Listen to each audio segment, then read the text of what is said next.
morning. On behalf of Scott Bemis, President and Publisher of the Denver Business Journal, and our presenting sponsors, Bronstein Hyatt Farber Schreck, Colorado State University, and Community Banks of Colorado, welcome. I'm Neil Westergaard. I'm editor of the Denver Business Journal, and it's our privilege to have you here this morning, and we have a great program lineup for you. The State of the Cities, which is the title of this morning's program, like our many DBJ events throughout the year, today's presentation and discussion are part of our effort to bring consistently relevant and essential business and economic information to you via our weekly print edition, our daily reports on the web, tweets, LinkedIn, Facebook, and in person at events like this. Everyone in this room, I think, knows how difficult the past few years have been, both economically and socially in our communities. Let us hope that the recent encouraging signs of recovery, as some economists refer to them, are harbingers of better times ahead. You know, folks here are business leaders and job creators, and the newspaper recognizes those efforts every week and every day online. But I'd also like to recognize the elected and appointed officials in the room today. We have a number of them. And I wonder if those people could stand up, please, so we can recognize your contributions. Elected and appointed officials.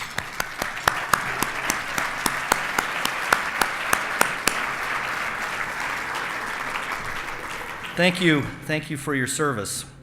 Today we have an outstanding lineup of speakers. Martin Shields, the director of the Regional Economics Institute at Colorado State University and a professor of economics there. Kim Day, Denver International Airport's manager of aviation.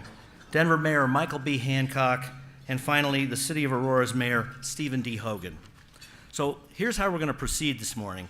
First, each of the panelists will give an individual presentation. After that, after they've all finished, I'll bring them up on stage and we'll open it up for questions.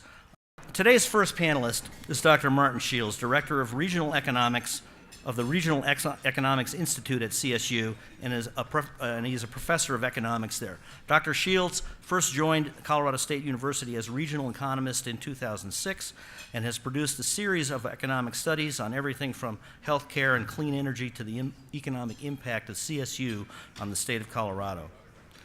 In 2011, Dr. Shields created the Regional Economics Institute to provide research-based information, analysis, and strategies to decision makers across Colorado as they work to strengthen regional and state economies. As part of the Vice President's Office of Engagement, the Regional Economics Institute partners with other CSU resources, including CSU Extension, the Office of Community and Economic Development, the College of Business, and the Department of Agriculture and Resource Economics. So please welcome to the podium Dr. Martin Shields.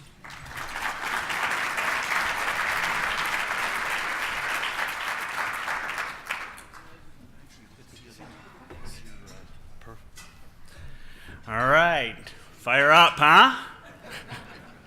The mayor Mayor Hancock was very disappointed, I think, to see me this morning because he commented that last year at this time when I did this forecast, I really brought him down with the bad news because it wasn't the greatest of outlooks. But I was wrong. It was a really good year for Denver and for the metropolitan area. And so today, one of the stories that we're going to tell is we're going to build on that, I think. And so that will be kind of the main idea of what we're doing. But economics is the dismal science, right? I mean, if you've heard that. And so I'm going to start out and first ask, does anyone know what the unemployment rate is in the Denver metropolitan statistical area right now? 7.8, seasonally adjusted 7.4. So I want 7.4%. Last year we were at 8.1% at this time. So that's a good movement. But I want to show you a little bit about what 7.4% looks like. All right. This is Mile High, 76,000 people.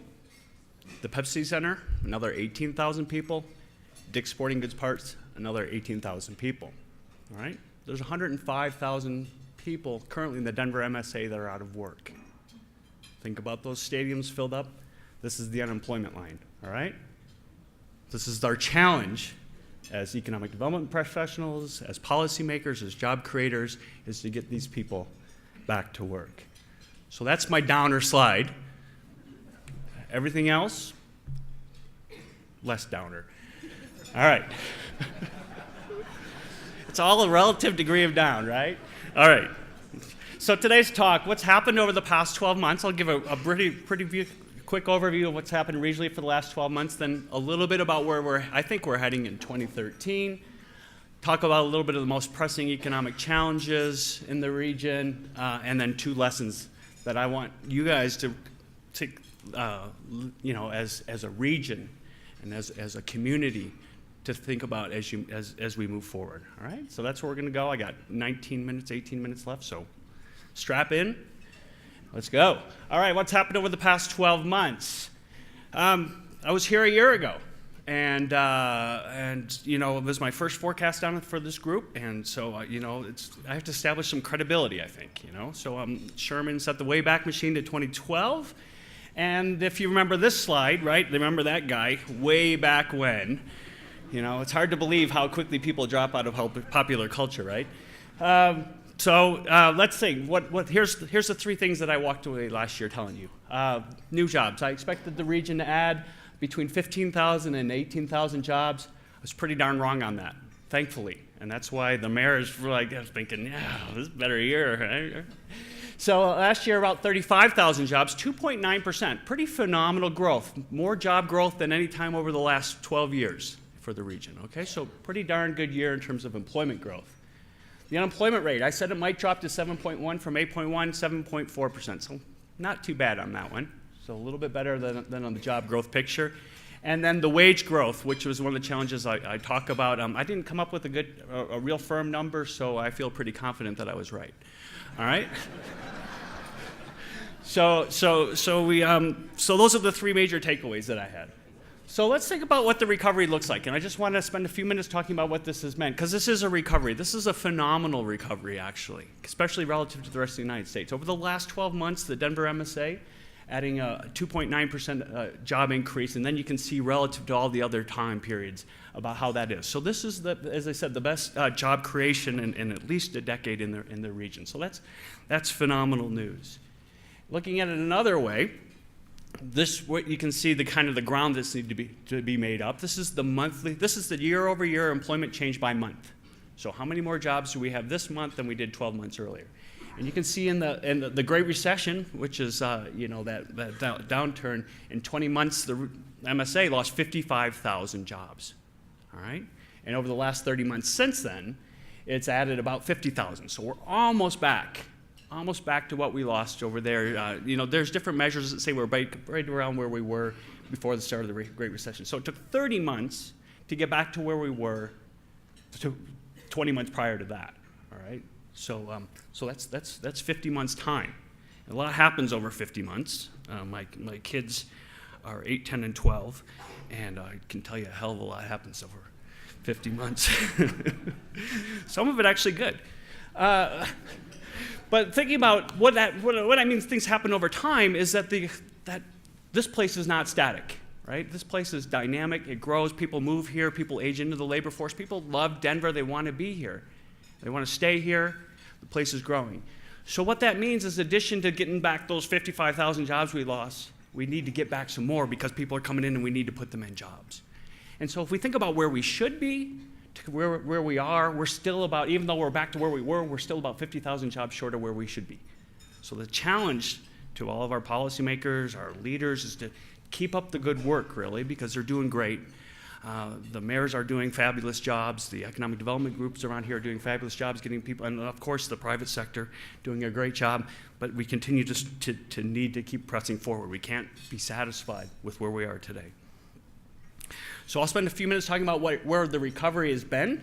Education and health services leading the metropolitan area, retail, trade, leisure, and hospitality. So it doesn't matter the statistics, and we'll have this PowerPoint available on our webpage, but that doesn't matter. It's the diversity of the recovery, which is kind of interesting, right? That we see a lot of green up there, a lot of sectors that are bouncing back. And so that's a good thing. This is a balanced recovery. It's not just one sector or two sectors. It's not just the financial sector or, God forbid, the housing sector leading us into this great increase. It's a diversified recovery. And that means the next time that something bad happens, which it will, I don't know when, but it will, then we're able to take that shock. Just like we diversify our stock portfolios, we want to diversify our economy. There are a few struggling sectors.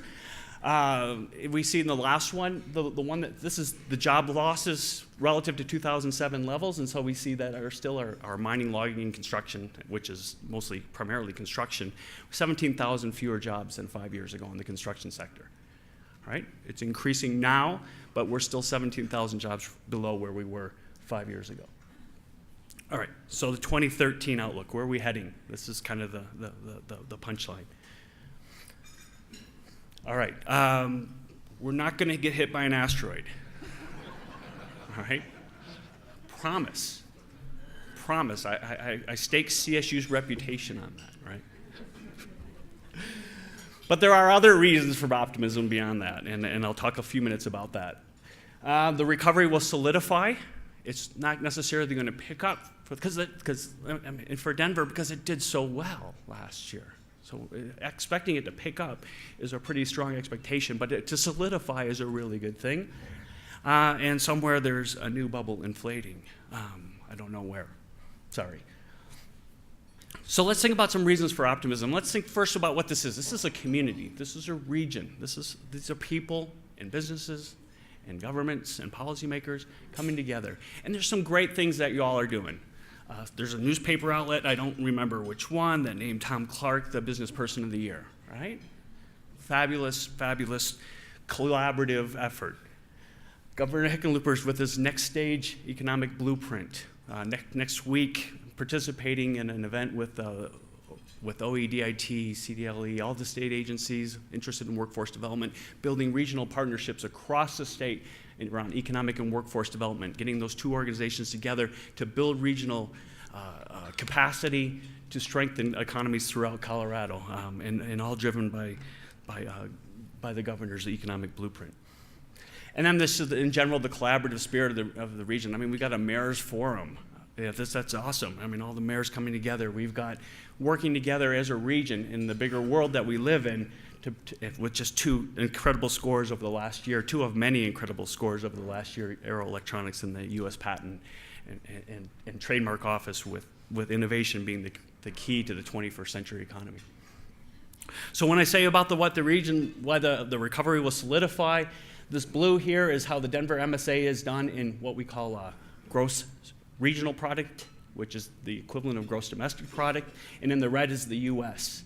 And so we've seen that the Denver region coming out of recessions, which is the important thing to think about, like the last recession, 2001, the faster growth out of that, and then the longer sustained growth. And we expect a similar recovery. So we expect it to come back strong and to come back sustainable and to come back in a solid way. So let's think about where we are on the forecast.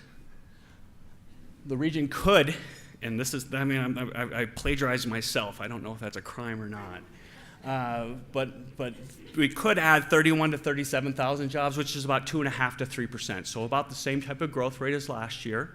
But so that's when I say about solidifying, I kind of mean that, in context, 2.5% or 3% employment growth for a metropolitan area as big as this one is pretty remarkable. Okay, the U.S. 2%, 1.7% in job growth. This region 75% higher than that. Unemployment rate still sticky. Hopefully, I'd love to see it below 6. I don't know if it's going to happen. 6.4, 6.5 is where I think the unemployment rate will end up next year. So who's going to lead this recovery? Healthcare still remains strong. We've got the Affordable Care. It looks like it's taken hold. We're going to bring people into the health insurance system that weren't involved in the insurance system before. They're going to be able to get and demand the services that they didn't have prior to access to. It'll be a growing sector. Energy, what's going on in near us up in northern Colorado and actually all along that region east of 25, the energy development there, incredible. It will spill over into this MSA. Professional services, we're seeing our bankers and our accountants and our lawyers and all those folks that are so critical to, as job creators in the region, strengthening their own businesses and seeing the customers come out of hiding. Construction and housing, 17,000 jobs lost over the last 5 years, but it's on the rebound. And we expect that sector, actually, we're at the place now where it's going to be, for a lot of communities, time to start building homes again. And that's good news. Consumer goods, people are feeling a little bit more confident. They're spending their money. So we expect the continued growth in the retail sector, good for the municipalities that rely on retail sales tax revenues so much. So it's good news all around. And Cheetos and Goldfish. Buy now.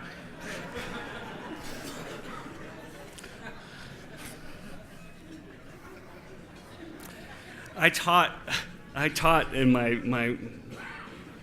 the fall. I taught a senior undergraduate class in labor economics, senior level undergraduate class in labor economics.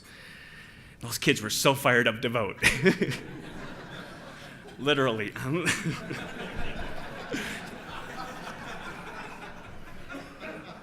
Sorry. How many of you love your job? I love my job. All right. So I got a couple pressing challenges for the region that we have to think about. This is great times, but as I said 7.4%. This is what it looks like. This looks like 104,000 people wishing they had jobs that don't. And when we think about what those people that don't have jobs look like, 40% of them, or half of them, have been unemployed for, or on average, sorry, not half of them. On average, the unemployed people that are unemployed have been unemployed for 40 weeks. 40 weeks, that's almost a year, all right? Compared to this is the historical average over time, dating back all the way to January 1948. 22 weeks was the previous high average unemployment, 40 weeks. We gotta get people back to work. This is not just it's a very important social issue, right? I mean, these are people that are using our food banks and people that are not, having a hard time making a good living for their kids, these unemployed folks. But at the same time, it's a loss in economic resources. It's a loss in productivity, because when you're out of work for 40 weeks, your skills start to deteriorate. And so that takes a little bit more, that's lost productivity to the economy. So when getting these folks back to work not only helps the individuals, it also helps the economy. So that, for me, I'm a jobs guy at the end of the day. That's where I am. And getting these folks back to work is a real important challenge that the region faces. And the other challenge related to that is the income side. And this right here is inflation-adjusted median family income. All right, so what's 50% of the families in Colorado and the U.S. have incomes above this, and 50% have below it. And you see over the last 5 years, that's been trending downward. Adjusted for inflation, the median family income is $4,000 less today than it was 5 years ago. So how do we get people back to work? How do we get them back to work in good-paying jobs? Those are the challenges that you guys, when I come back next year, better have it figured out. Yeah, sorry. All right, so 2 lessons moving forward, and then I'll turn it over to my esteemed colleagues who will surely have much more exciting things to say. 2 lessons to learn. First, don't play confidence games. This is a macroeconomic issue. And if we look at, I know this is hard to see, but this is the Consumer Sentiment Index from the University of Michigan, where I did not go to school. And it looks at the Consumer Sentiment Index in relationship to recessions, all right? And all these red arrows are what happens to consumer sentiment on the eve of a recession. And all of the little circles the shaded circles are recessions. And we can see in each one of those major recessions, consumer sentiment on the eve of the recession turned downward. Not following the recession, but on the eve of the recession turned downward. So consumer sentiment actually does a fairly good job, not a perfect job, of forecasting recessions. What that says is not, oh, the economy sucks, I'm gonna be depressed. It's things are kind of weird right now, what's going on, and then the economy. So it talks about the importance of people's confidence in and how they're feeling about things. Because when people don't feel good about things, they might pull back on their spending, they might save a little bit more, and then that impacts our businesses. And so what I have in this last one is where I say that last dip on the very right, we see a huge dip in consumer sentiment, and then we see it bounce back. And that was August of 2011, all right? And that's when we had this U.S. debt crisis, the first time we talked about that, and the degrading of the U.S. bond rating. And that was a huge shock to consumer sentiment at that time. I mean, you see this huge decline in consumer sentiment. And that's something that's not good for the economy. So for our policymakers, it can't be a game, all right? And I know it's not. I know it's a very important conviction. But we have to be very careful about this, because this is an important aspect of the recovery. And lastly, the second lesson is that our corner of the sandbox is not very big. This is how we see ourselves, the Denver metropolitan statistical area, all of the communities around it that we call home. It's how the rest of the 6.999 billion see us, okay? So if we think about, on the left, the need for collaboration, we're in this together, all right?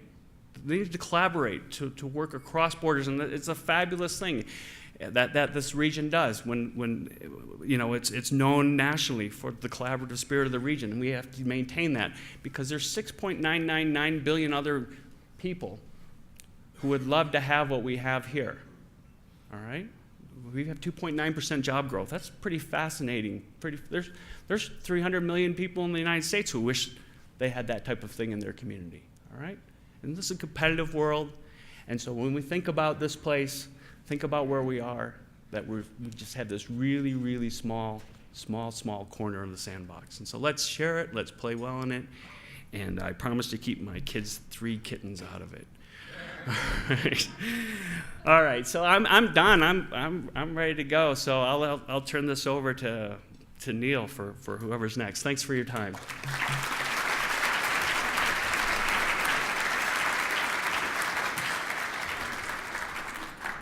That was great, Dr. Shields.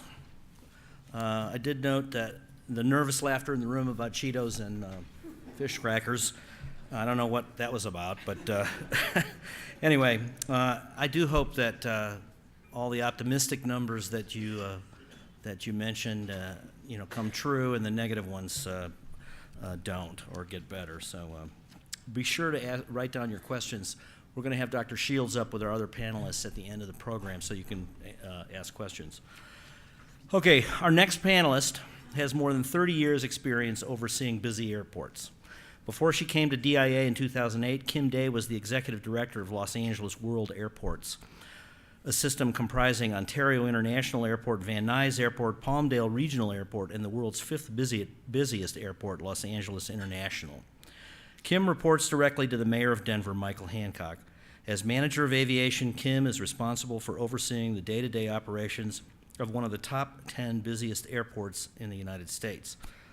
During the second half of 2012, DIA consistently saw an increase in passenger numbers, culminating in a record-breaking November when DIA served over 4 million passengers. Kim is also responsible for the South Terminal redevelopment project slated for completion in 2015, which consists of 3 separate but integrated pieces: a 500-room Westin Hotel and Conference Center, a public transit system including RTD's East Rail Line connecting the airport to downtown Denver by 2016, along with improvements to existing concourse baggage and shuttle train systems, and the third component, a public plaza for programs and events. To give us her viewpoint on the metro area's outlook, please welcome to the stage Kim Day.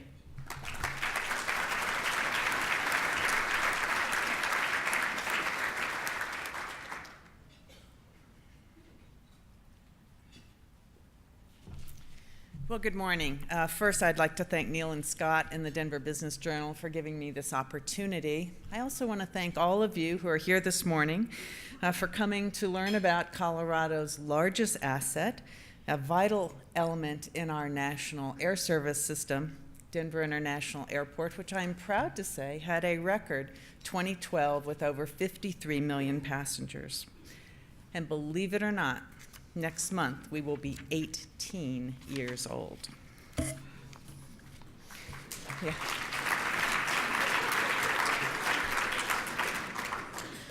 Our airport was developed because Stapleton had reached its capacity. And fortunately, the new airport was planned by visionaries who saw that only by building a new airport on a large open plot of land would the region ultimately benefit from the robust airport hub as we have, as we are now the 5th busiest airport in the country. The creation of this airport was a regional effort, and because of this decision, the region prospers from over $22 billion annually of economic benefit, which includes a plethora of jobs. We have over 30,000 people who work on airport. Those include everyone who works for our concessionaires, the airlines, the caterers, our bus drivers, and of course, our city employees, including fire and police. These workers live throughout the region. In fact, 75% of them live outside the city and county of Denver. They're spread from Bennett to Boulder. I want to talk a bit this morning about our most exciting initiative, which is Airport City, whose purpose is to optimize the utility of the total airport property, converting unused land into an asset that generates income that will help us pay for our operational and maintenance expenses. It will help us invest in the future expansion of this fabulous facility, and it will help us keep our airlines' costs competitive. And why is that important? Because our airlines, if they have competitive costs, will be encouraged to add more flights. And more flights means economic generation and job opportunities for our entire region. So what is the Airport City? It's a planning initiative, planning for land use, for roads, for utility infrastructure on the airport property. It's the proactive planning for future development, a game plan for us to meet our future challenges. We're talking about concepts and guidelines and analysis, not construction. Our planning will allow us to make smart decisions regarding what to allow to be developed, where to locate it, and how to service it. Our planning will provide us a strategy for infrastructure and access. And this initiative should be vital to all of us citizens of the region because our airport is so unique. It's one of the very few airports in this country that has an abundance of developable property. And we want to ensure that its development is first and foremost protecting the aeronautical mission, the core mission that is the economic engine, as it maximizes economic opportunity for the future. I just want to reiterate, we are not going to build speculative buildings and hope someone comes. What we are going to do is plan so that we can make strategic decisions when opportunity presents itself. One other element that I'd like to clarify is our Airport City initiative is separate from, but related to, the Mayor's Corridor of Opportunity and Aerotropolis initiative, which is planning for the economic ring that will be developed around the airport over time. The Aerotropolis is similar and hopefully parallel in a planning effort to ensure that future development is compatible on both sides of the airport property line, that the airport's core aeronautical mission is protected forever from non-compatible encroachment, that thoughtful planning of surface transportation infrastructure will prepare the region for a combination of future community and airport demand, and that we as a region are prepared for the inevitable economic development that will happen around our airport. So you may ask, what kind of developments and businesses would like to be located within Airport City? Well, there are some businesses that have a compelling need to be on an airport. It may be because they are an aviation-related business, But it could be that there is just a relationship between their business and air travel or air cargo. I just want to stress the words, need to be on airport. No developer with any business sense who had an option would choose to be on airport. We are so bureaucratic. Not only do we have our city rules and regulations, but we have federal financial and environmental rules that you would have to comply to. You cannot buy land on airport. To be on airport, you have to really have a need. The businesses that we are going to attract to the airport city are the ones that, if unable to locate on Denver International Airport, will be looking to Dallas-Fort Worth Airport, Detroit Airport, Beijing Airport. They are not making a decision between downtown Denver and DIA. And I'm happy to say that the first phase of our airport city is indeed under construction as we complete the original vision for the airport, adding a 519-room Westin hotel, a public transit center that will house RTD's East Commuter Rail Line, which will connect the airport to downtown. This program is expected to create over 1,000 new jobs, including more than 200 permanent hotel jobs. It will generate over $2 million in annual tax revenue, and it's really the first major redevelopment on our property since we opened in 1995. The commuter rail will provide travelers and employees alike with a new and sustainable transportation option, with trains making the 30-minute trip between downtown Denver and the airport at 15-minute intervals on peak hours. Our hotel will open in 2015, and the train will begin running in early 2016. We're also very hard at work designing 2 of the 3 other fast-track stations and related development that will ultimately be located on our airport, each of which is a unique transit-oriented development opportunity. We're working with our adjacent landowners and municipalities to partner on the first 2 of these to maximize their potential. Those are the 40th Street and Pena Boulevard Station, which is in Aurora, and the 61st and Pena Boulevard Station, which is in Denver. The Himalaya and 72nd Street Station, which is also in Aurora, requires some additional double tracking by RTD, and it will likely be a few years before that is completed. This is an artist rendering of the proposed development adjacent to the 61st Street and Pena Boulevard Station, where in conjunction with our adjacent landowners and municipality, we are envisioning a true mixed-use concept with office, residential, and hotel planned for the early phases. And just as the original development of DIA was collaborative, so too should this future development be. In fact, it must be a collaboration. As I mentioned, this is a concept, a planning initiative at a very high level. We need compatible land use on both sides of our airport fence. We also need a strategic regional transportation solution that supports growth for the entire northeast quadrant of the regional area. And our airport cannot survive with a 12-mile cul-de-sac being the only access, and quite honestly, the only primary access to that entire quadrant.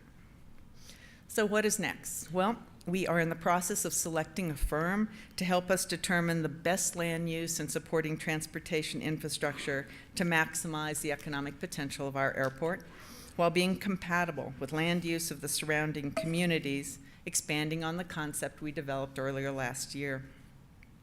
We will be jointly looking at topography, overall drainage, and circulation.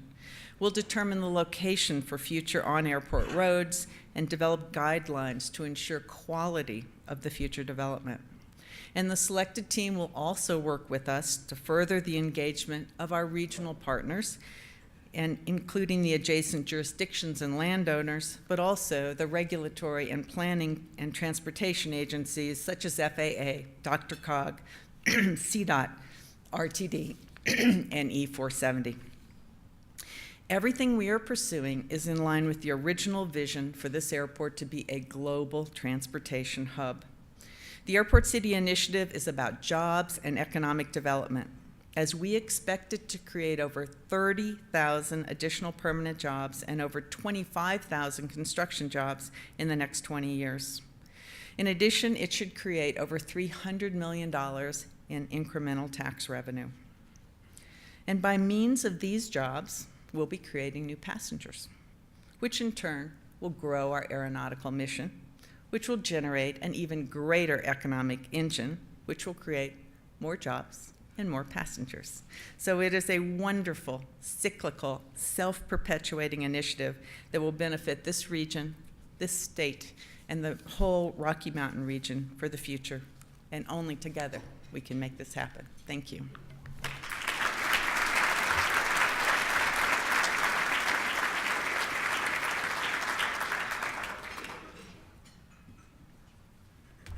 Okay, well, thank you very much, Kim. That was great. It's when you think about the light rail or the commuter rail going out to DIA, I mean, that's going to be transformative for the city, I think, and I can't wait for that to happen.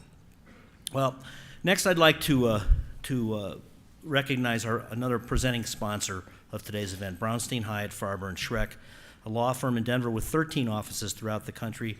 Please welcome to the stage Bruce James, Managing Partner.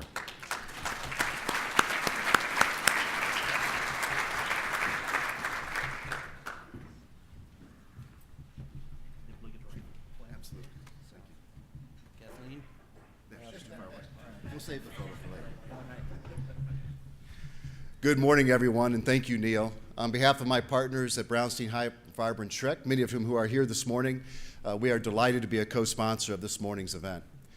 And before I turn to introducing Mayor Hancock, I want to first of all congratulate Mayor Hogan and DA Manager Kim Day for the tremendous jobs they are doing. Mayor Hogan, only briefly in office, has made great strides in moving Aurora forward under some of the most difficult circumstances we've ever seen in our community. And as you heard from Kim this morning, the airport is thriving at a level it never has before. It has an exciting decades to come. I'd also like to acknowledge Congressman Cory Gardner, who took time out of his schedule to be with us this morning. We hope you're inspired by the energy in this room and go back to DC and forge a budget solution that we can be proud of for decades to come. We're counting on you, Congressman.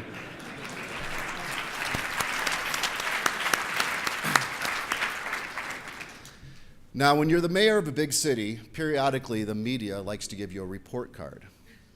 And sure enough, in December, the Denver Post gave Mayor Hancock a report card on how he was doing in the first year and a half in office. And it was pretty darn positive.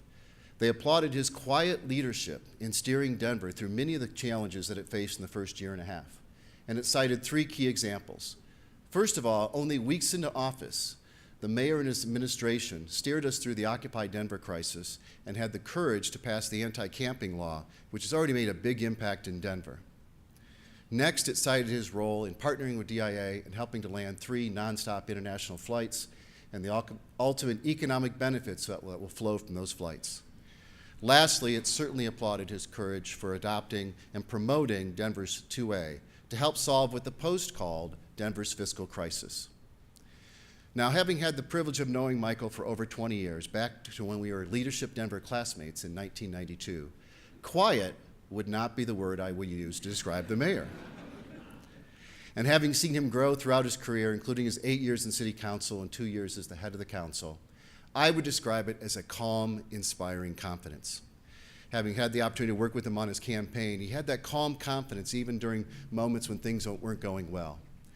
And I've seen him work with his team and remind them that as long as you hold the interest of the city first, and most importantly, the people of the city, that they will make the right decisions and steer us to the right point. So I applaud his calm, inspiring confidence, and please join me in welcoming him to the stage.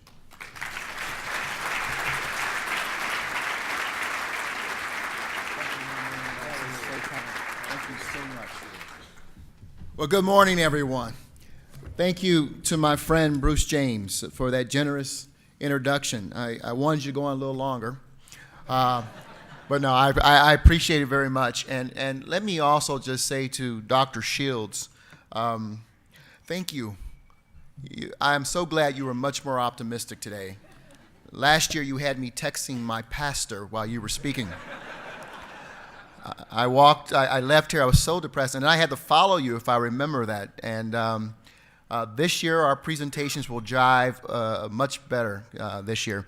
But let me just offer one bit of advice.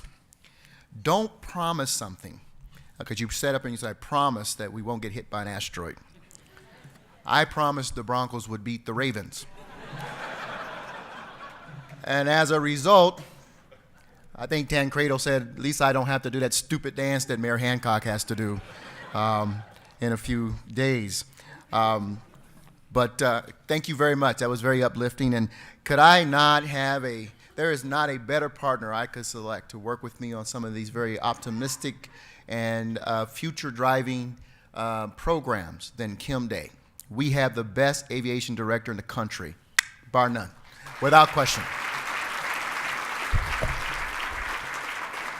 And I'll tell you, I don't say that with hollow words. I say that having spent the last 8 years in aviation meetings all over the world and watched aviation directors. There's sometimes you looked at some of those guys after they spoke and you went, how did you get here? But we don't have to ask that with Kim Day. She's a tremendous partner, and I'm very fortunate to have her. There have been a couple folks. Let me also join in thanking the Denver Business Journal, Neil and Scott, for hosting this event. To all of the sponsors, thank you very much.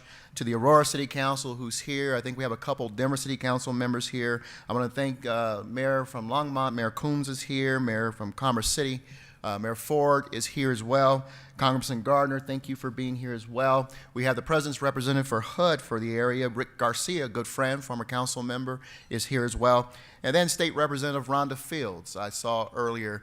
I may have missed some folks, but let me just say to all of my elected officials in the room, good day, and thank you for your leadership and courage. I'm going to move forward. I'm excited to join my friend and counterpart in Aurora, Mayor Hogan, on the platform today to talk about our region and to talk about our future. You know, as a Colorado native, give or take 10 months, I am always amazed at the progress and achievements of our region. We simply do our best when we work together. Can you believe, as Kim has pointed out, that we are fast approaching 20 years with Denver International Airport? That is just an amazing. I remember my wife and I almost got arrested trying to drive down Pena just to see the construction. And here we are. Here we are almost celebrating 20 years. I think back to the amount of collaboration that has occurred to get us here, to this place where we are ready to launch ourselves to the global stage. We have brought prosperity to the entire region and state by taking the necessary steps to build our future. From building the 5th busiest airport in the nation and bold and regional multimodal transit system, to developing the Anschutz Medical Campus, and one of the highest concentration of federally funded science and research centers in the country, bringing us to the present. I believe that every step we take today must work toward creating an economy that is built to last, as Dr. Shields pointed out to us. To succeed in a global marketplace, it is critical that our entire metro region looks beyond the borders of our nation and begins to build opportunities for generations that you and I may never meet. The airport's 3 newest international nonstop flights and the upcoming U.S. Patent and Trademark Office are recent examples of how we are opening our doors to increased global opportunities. Our region has become a hub for innovation, communication, and travel. We are a leading innovation center for new energy research and production, space and aeronautical industry support, and for software, computers, and yes, even the development of new apps for our mobile devices.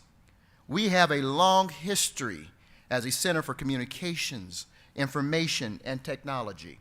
We're increasingly becoming the home of the active lifestyle industry as well, and entrepreneurs are flocking to our city at scales that are immeasurable.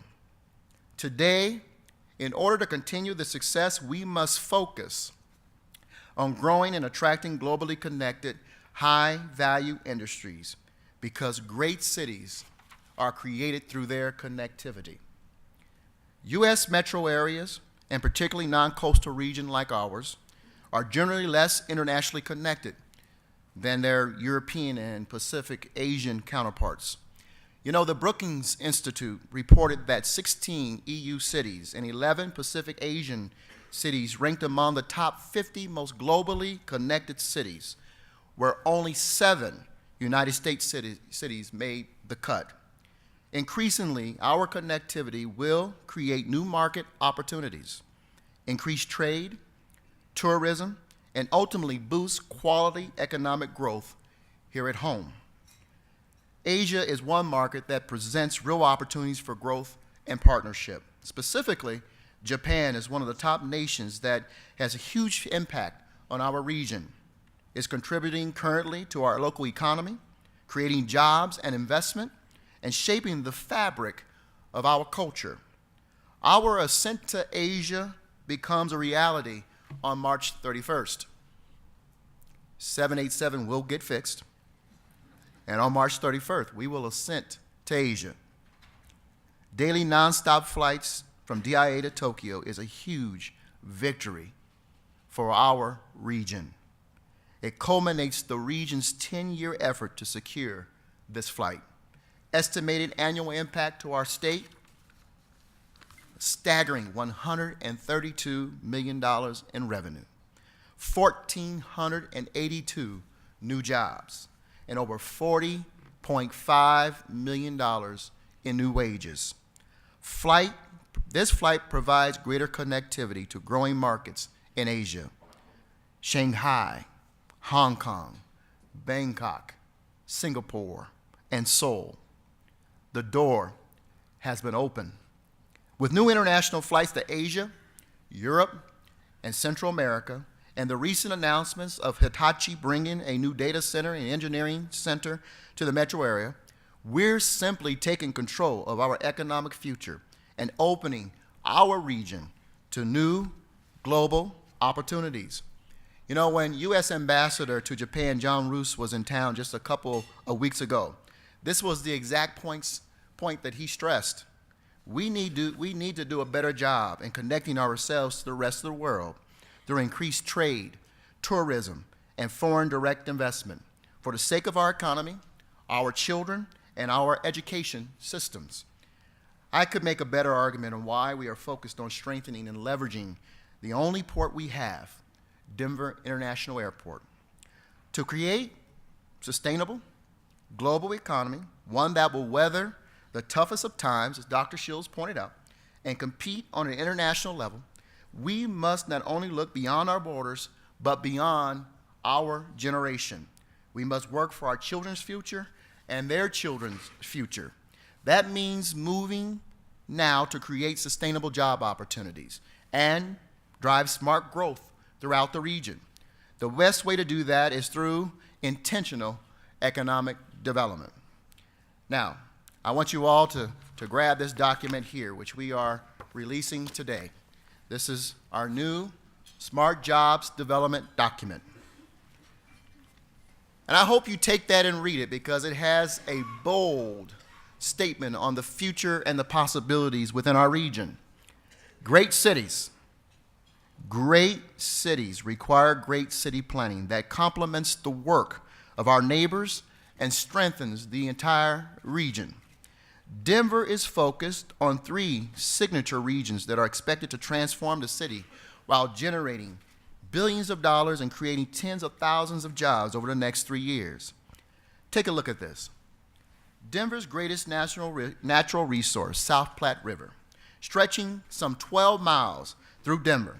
The city recently began a series of transformational projects to revive the river and enhance its natural resources. The strategic development of this area in the next 20 years is expected to generate some 22,000 jobs and $195 million additional economic benefit through new tax revenue. As the core of the capital city, a strong downtown being the second project that we highlight here, our second area. A strong downtown serves the entire Denver metro region, anchoring the community, and providing endless employment and entertainment options. All told, today, the area generates over $34 million annually in sales tax revenues and economic benefit. Over $1 billion with a B in public and private sector development is scheduled to open in the downtown area in 2013 and 2014, which will be bolstered by the transformational redevelopment of course, Denver Union Station that will connect the entire metro region to downtown.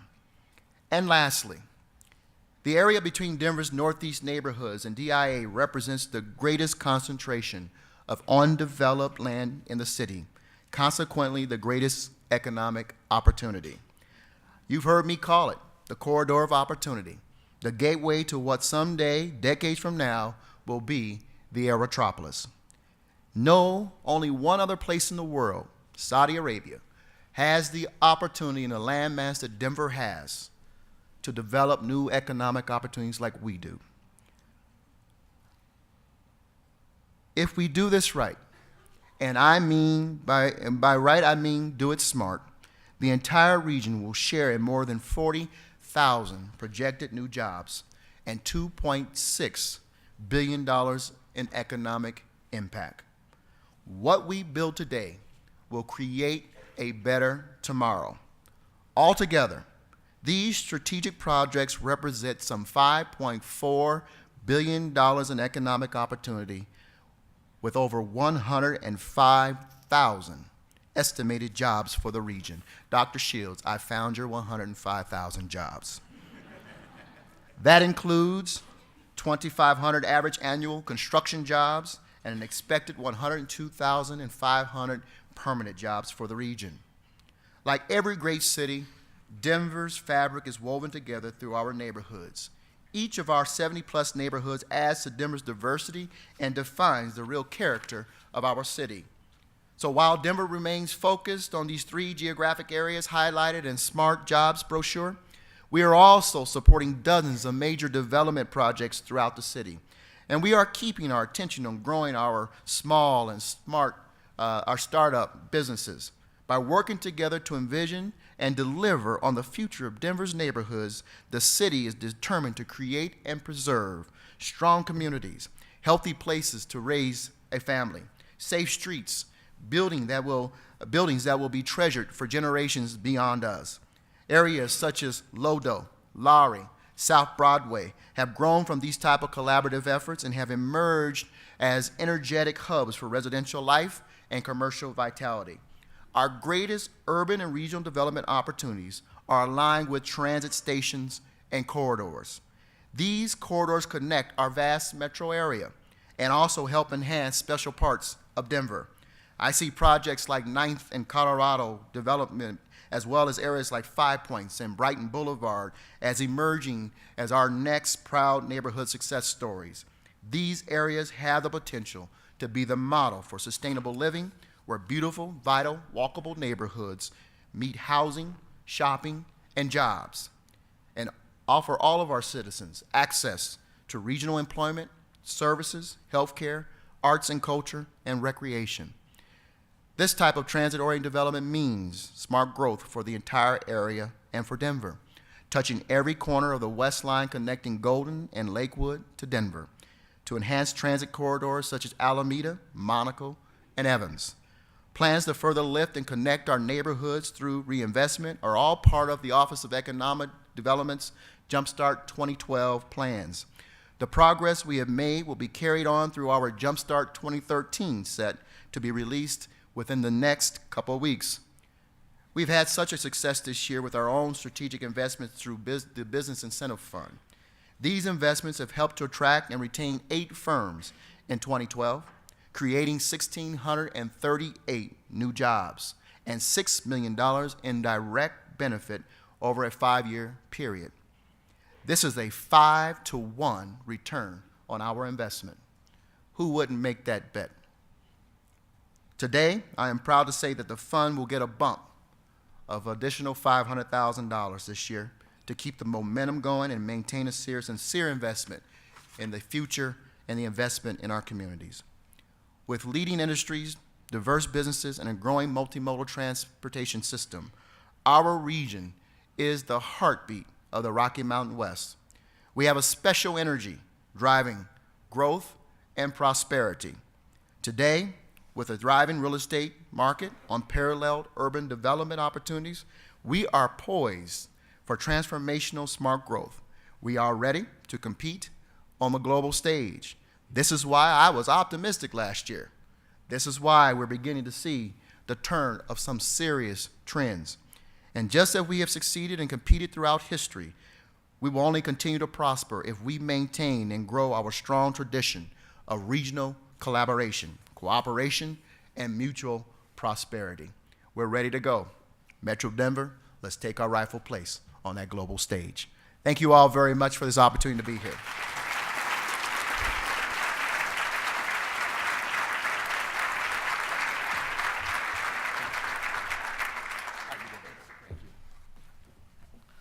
Well, thank you, Mayor.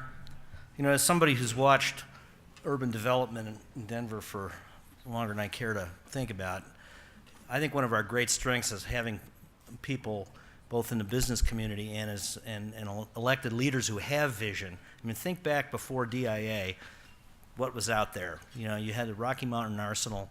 I mean, it was just vacant land, and look what we have today. Next, I'd like to welcome our third presenting sponsor to the stage, Community Banks of Colorado. Please give a warm welcome to Joe Bonner, President. I'm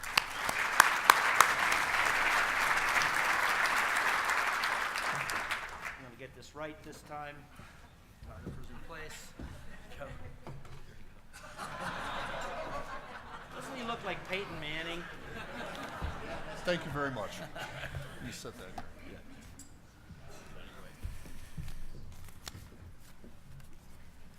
I was actually hoping for a shorter podium. At least it's clear so you in the back can see that I'm not standing on a chair.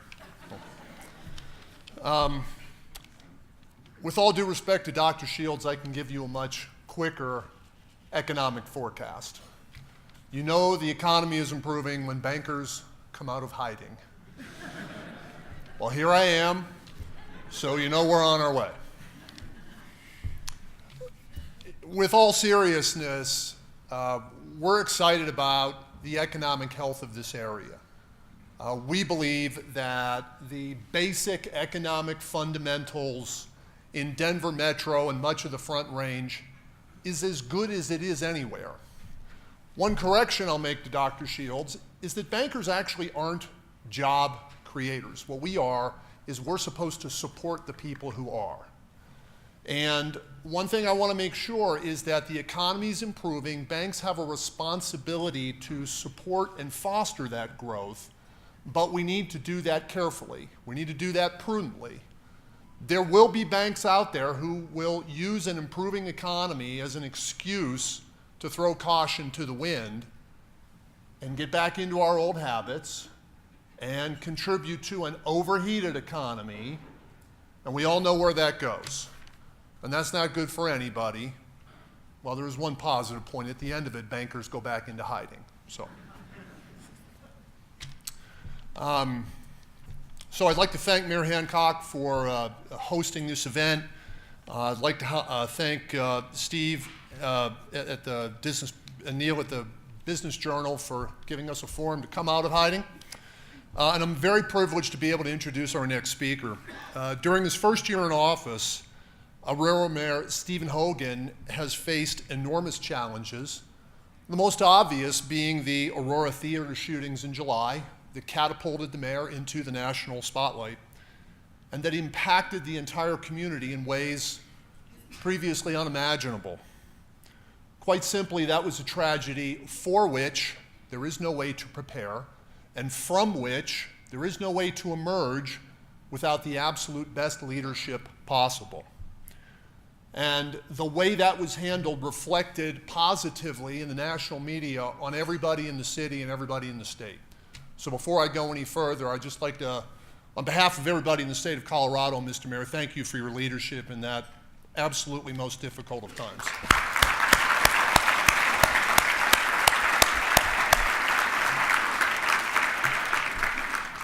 On to better news. From a business perspective, the mayor's first year has been one of sustained economic growth. Development continues at the University of Colorado Hospital, the Anschutz Center, Children's Hospital, Fitzsimmons Life Science Development, and other projects all in that same area, bringing jobs, revitalization, and hope on a massive scale to a once depressed and forgotten neighborhood. Aurora will, of course, play a key role in the regional development centered around DIA, and Aurora has gained a national reputation as a city that focuses on job creation and cutting red tape. In other words, Aurora is a city that gets things done. To expound on Aurora's very bright future, please welcome the Mayor of Aurora, the Honorable Stephen D. Hogan.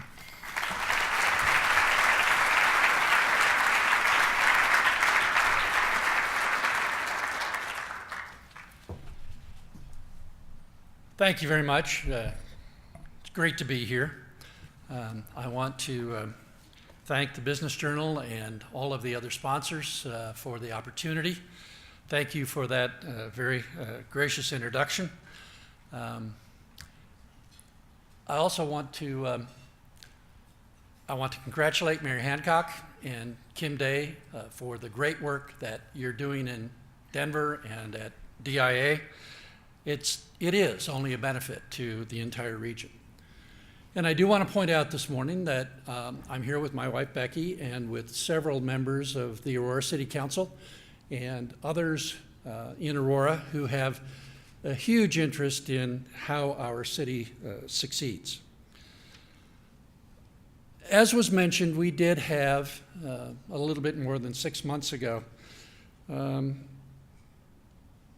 a situation that for hundreds of people, from theater goers to first responders, and for 80 victims and their families in particular, something that changed their lives forever.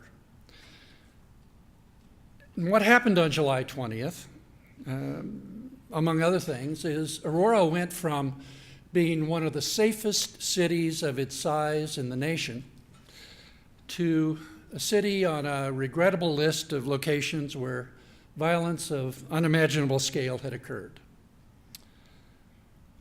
That original emotional impact was devastating. And although we're a city of 335,000 people, we're still in many ways a small, intensely personal community. But we picked ourselves up. We reached out to support the victims and their families, and we began looking toward the future. Last week, the theater where the shooting occurred reopened, and that marked a huge point of healing for our community. Many of you in this room helped us through that difficult time. And on behalf of my fellow city council members and the citizens of Aurora, I would very much like to personally thank you for any and all help that you gave us. Aurora, Colorado is the 4th largest suburb in the United States. And in Aurora, we've got the best of both worlds, big city opportunities and a family-friendly lifestyle. Now, what does this mean to our economic future? Given that Aurora has thousands of affordable acres of developable land, opportunities for redevelopment, our own independent water supply and delivery system, 3 interstate highways serving us, 3 airports surrounding us, one of the most important military bases and one of the largest bioscience campuses in the country within our boundaries, 2 light rail lines that will connect us with the Tech Center, Denver, Lakewood, DIA. I don't know about you, but to borrow a real estate phrase, that sounds to me like location, location, location. Now, with our proximity to DIA, we recognize full well that to some extent our eventual economic success is intertwined with that of Denver. That path began 25 years ago with the joint cooperation of many jurisdictions in the location of DIA. It was soon followed by our own master planning some 20 years ago and zoning of the area around. Given those facts, Aurora believes that our city, Denver, Commerce City, Adams County have to work together to fully realize our joint potential. Now, Aurora is a wonderfully diverse city with 20% of our population being foreign-born. Over 50% of our residents identify themselves as a race other than Caucasian. And while some may look at those numbers as an issue, we view it as an opportunity. This culturally rich environment is one of Aurora's greatest assets. We enjoy the wealth and the involvement of our immigrant community. The world is literally represented in our city. And the businesses of those immigrants only bring us more and more opportunities. One of the City Council's 2013 goals is to strengthen and build effective partnerships with the city's diverse community and celebrate and appreciate diversity. To help kickstart that goal, we initiated a citizens committee to establish an international roundtable and create an environment of collaboration within our community. By establishing this roundtable, we connect with each other on a one-on-one basis, we break down barriers, we strengthen common bonds, and we make it easier for those communities to do business in Aurora. Soon, a couple of our entities like Visit Aurora and the Aurora Chamber of Commerce will be moving forward with more tourism and business-based programs. And when they do, Aurora will announce those with pride. Aurora also has a long military history, beginning in 1918. Today, the city is a center point of military might and power as we advance as a nation into space and technology. The economic impact of Buckley Air Force Base within the Denver region is estimated at $1.1 billion. And it's been over $1 billion for 9 years in a row. And again, that's the region. That's not just Aurora. Buckley's home to the Air Force's 460th Space Wing, the 140th Wing of the Colorado Air National Guard, and 77 other units representing every branch of the military service. But it's also a magnet for aerospace companies, Raytheon, Northrop Grumman, Lockheed Martin, Boeing. That means Aurora is home to 1/3 of all of the aerospace jobs in Colorado, including the more than 13,000 people who are employed at the base. An estimated 5,200 other jobs are created at local service industry businesses surrounding the base. So if it isn't clear to you, I will say it directly. If Buckley Air Force Base goes away, aerospace jobs, not just in Aurora, but in Colorado, go away. It is incumbent on all of us, given what is happening in Washington and what will be happening in Washington, to make sure that Buckley Air Force Base doesn't go away. As is indicated, we're also home to the Anschutz Medical Campus and the Fitzsimmons Life Sciences District. Here on this 1 square mile of land, nearly 20,000 people today work and contribute to our economy. Future projections anticipate a $5.2 billion investment, 18.5 million square feet of new construction, and at least 43,000 people working there at full build-out. The campus is the largest medically oriented, bioscience, and university-oriented development opportunity in the United States. At the campus, the University of Colorado medical team daily tackles issues related to diabetes, obesity, alcoholism, cancer, heart disease, emphysema, organ transplants, and many others. Through the Fitzsimmons Redevelopment Authority, the 160-acre Colorado Sciences and Technology Park focuses on life sciences and biotech, making the park the preeminent location in the western United States. There are already almost 100,000 square feet of office and research facilities occupied at the Fitzsimmons campus. At this point in time, I'd like to show you a very short clip about what's happening there. If we could have that. Emerging out of the former Fitzsimmons Army Base is one of the most progressive, imaginative bioscience medical parks in the country in the city of Aurora and Adams County, Colorado. I get goosebumps when I drive into work and I see the potential of this. The Fitzsimmons redevelopment project on the Anschutz Medical Campus. What we have here is a medical or life science city. It's one of the finest academic medical centers in the world, and we're very, very lucky to have it. Which really creates a hotbed for innovation and for us to work together. You can't find this type of an environment anywhere in the country. 500 acres of existing and future high-end academic and medical space, soon to be served by light rail, plus 3 different state-of-the-art hospitals and dozens of startup bioscience companies, all located in one project, already creating a buzz around the country. You get to see the future of where medicine is going, and we can develop that right on this campus.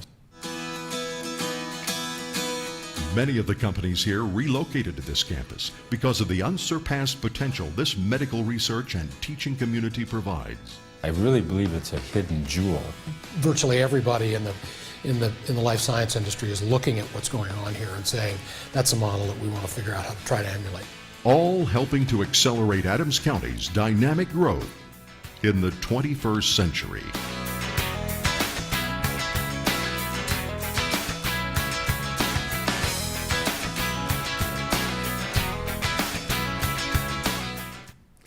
And yes, for those of you who aren't aware, the city of Aurora is in 3 counties, and Adams County is one of those. So, would also point out that the healthcare industry in Aurora continues to flourish. Health One's Medical Center of Aurora recently renovated its emergency department, intensive care unit, and labor and delivery, mom, baby, and neonatal ICU areas, and opened up a new 18-bed adult psychiatric inpatient unit. It's one of the few units of its kind in the metropolitan area, let alone Colorado. The University of Colorado Hospital is wrapping up its work this year on a $400 million expansion featuring a second 12-story tower, which adds 1,400 new jobs to the campus and another 276 beds for patients. Children's Hospital Colorado has also grown, having opened up a new 10-story East Tower last September to house its Colorado Institute for Maternal and Fetal Care. The new $800 million VA Medical Center has begun to take shape on the 31-acre site. When completed in 2015, the 1.1 million square foot complex will serve more than 82,000 veterans annually. But Aurora is more than simply open for business. As evidence, more than 2,000 new business licenses were issued in 2012, and we experienced over $170 million in capital investment. More than 2,100 direct primary jobs were retained or established in the city. Through our partners with the Aurora Economic Development Council and the Adams County Economic Development Corporation, we were successful in attracting or retaining more than a dozen major firms in 2012. Firms with names like Niagara Bottling, Wynn Wholesale, United Natural Foods, Cooper Lighting, Stephen Roberts Original Desserts, Grefex, Fresca Foods, FedEx, Interline, and Advanced Circuits. And incidentally, talking about growing your own, Advanced Circuits is a Colorado-based company. It is now the third largest circuit board manufacturer in North America. It will soon be an international headquarters. Beyond those big names, there are also a number of smaller companies that are part of various supply chains for industrial operations that chose to move to Aurora. Our goal is to both diversify our economy and make ourselves attractive to office, retail, and other business opportunities. Our goal, very frankly, is to be the best business address in the West. We process business licenses and permits without hassle. We can take a distribution center expansion from idea to groundbreaking in as little as 90 days. We can take a huge development project from framework development plan to approval in 180 days. We are predictable, fast, now that's a relative term for government, fast, and we take a customized approach to each project. We take business very, very seriously, and that's why we are the best city in Colorado in which to do business. As a side note, our top 10 private sector employers alone, companies like those I've already mentioned and like Kaiser Permanente, ADT, Staples, beverage distributors, currently employ more than 15,000 citizens from all over the metropolitan area. 2 years ago, we also decided to create a destination marketing organization. In only those 2 short years, Visit Aurora has already set a new record and, for us, wonderfully, more lodgers tax revenue in being successful. They've initiated a new medical tourism project last year, tied to our hospital district. This unique, innovative program has the potential to transform the whole medical tourism industry nationwide.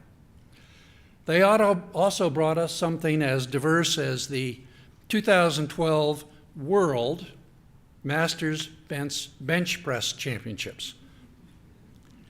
That sounds interesting, but it brought people here from 100 different countries to a world championship in Colorado and in Aurora, Colorado. They were so impressed, they will be back. And obviously, we can't forget light rail. With all of this activity taking place, we need to be able to connect people to the entire metropolitan area. When completed in 2016, the I-225 line will be a transportation boon not only for Aurora, but for the entire region, connecting key employment and activity centers. For Aurora, the completion of these light rail stops means a transformation, not only of transportation, but also land use opportunities. It's a major boost to our economic strength, and it brings with it the prospect of being able to build up, not just build out. And in the end, we believe this new light rail line will be the new north-south Main Street for Aurora. Toward the end of the third quarter last year, I began working on a project that had never before been accomplished in the city. Toward the end, with the help of numerous individuals, we were able to convene 6 of our most important business partners to address business and development issues facing Aurora today and into the future. We call this group the Alliance to Advance Aurora, or A3, and we're really mentioning it for the first time today. A3 is composed of the City of Aurora, the Aurora Economic Development Council, the Aurora Chamber of Commerce, the Adams County Economic Development Corporation, the Fitzsimmons Redevelopment Authority, and Visit Aurora. These organizations, through their board chairs and CEOs, will meet jointly each month to map out economic strategy and business development programs for Aurora. This multi-agency partnership harkens a thoroughly vetted plan of economic action for the future of our city, a city that we firmly believe will one day become the largest city in the state of Colorado. The first task of A3 relates to ensuring quality development along the entirety of the I-225 light rail line. As you can see, there are a lot of great things happening in Aurora, and I know there's more to come. It's an exciting time for the city of Aurora, and it's an honor for me to serve as mayor of this very dynamic community. I look forward to returning in 2014. I look forward to bringing news that confirms the economic projections. And I look forward to being here to talk about significant new growth in the city of Aurora that will result in even more success to Colorado. So thank you very much.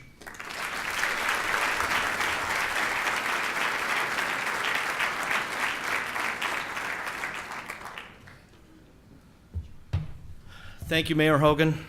At this time, I'd like to invite all of our panelists to come up here, and we have a little bit of time here where we can entertain some questions from the audience. I hope you've been thinking about that. It's not often you get an opportunity to see this level of individual here, so ask your questions. So.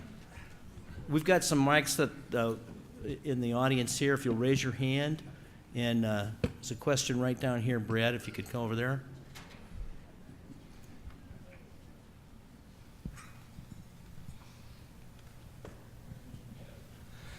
In the 60s, we built the Boulder Turnpike, and after it was paid for, it was opened up for everybody without charges. We are trying to encourage people to come here. When we look at E470, it's not a very effective use of land or transportation. Why can't we float bonds again for new toll roads, which then are paid off when the money is collected and is open to the public at no charge? That will attract a lot of people to Colorado, because it would be different from the East Coast, and particularly also the Chicago area. Well, there are several different answers to that. First one is Tabor, asking the citizens of Colorado to raise taxes, to pay for new roads, is something that has been occasionally successful, but not always successful. Second thing is, despite what you indicated, the E470 toll road handles about 130,000 transactions a day right now, and is growing each and every year. It has been successful, and it has been, for Aurora at least, a facilitator for some excellent development. The Southlands area, Talon's Reach, Saddle Rock, Murphy Creek, a number of residential and commercial developments that wouldn't have existed without that road. It's not a prohibitor to development. It just isn't. Next question. Raise your hand. Back here. Thank you. Good morning. My name is Stacy Gilmore, and I'm a resident of the Montbello community. And thankfully, we are a part of the corridor and included in the Airtropolis concept. And so I will present this question either to Mayor Hancock or Ms. Day. What are your plans to fully engage underserved communities such as Montbello in this process, so that we can really recognize the educational and economic drivers that this opportunity will hopefully provide for our residents? Stacy, good question. I certainly believe that one of the first things we do is to do everything we can to make crystal clear the vision for the area, and to use the registered neighborhood organizations as a way to convene folks around a conversation about what's unique and special and could be leveraged as part of their community. Quite frankly, I expect that communities like Montbello, Parkfield, Green Valley Ranch to benefit greatly in a very positive way from, one, the discussion, we're already seeing it with the marketing and the selling and the interest in land development in the areas, and we expect it to continue. I expect that also, driven by the community, that there will be good discussions about how we continue to transform and improve the schools in the area so that people who are attracted to the area will want to continue to be in the area because the schools are good. And we are seeing already, because when residents took control of planning for their schools and really directing that we want to transform those schools are some of the better performing schools in the state today. And so we need to continue that process, and I think as a result of new residents and interest in the area that they will continue and the schools will get better. Other questions? Let me ask a question, Mayor. You know, the vision that you present today depends on a lot of private investment. How do you move from the vision and the planning aspect to really getting the investment, getting the businesses to invest? Very good question. I think, first of all, it has to be done through a regional approach. The businesses must know that this is a region that is working together and that we're not infighting, and that indeed this is a welcoming place that it's not going to play one against the other, but create opportunities for them no matter where they come to land. Two, it's about recognizing and being aggressive, as Kim has pointed out, on the international front. We're talking about attracting businesses that are beyond the borders of this country, certainly beyond the state of Colorado, but beyond the borders of this country. So diversification is extremely important, and by diversifying, we strengthen, as Dr. Shields pointed out, really the vitality and sustainability of our economic system going forward. And then thirdly, to be a place, Aurora has to be that place, Adams County has to be that place, Commerce City, Denver, where business feel like, one, you're transparent and predictable, and that we're going to move you through a process very quickly and get you to doing what you want to do, and that is generating business, building your products, and getting it to the market. We also got to be creative. Innovation parks, research parks, energy parks, wherever. We got to be creative. That kind of appeals to the international market. Thank you. Okay, a couple more questions. I think we have to wrap it up. Anybody out here? Raise your hand. I'm sorry, I got lights in my face here, so I can't see everybody. No questions? We must be doing everything right. Yeah, I guess so. I wouldn't go to the bank on that, Mayor, though. That's. I want to thank everybody for being here today, and I think this was very enlightening. I think that we are very, very fortunate to have leaders of this caliber in our community, and I thank you all for being here.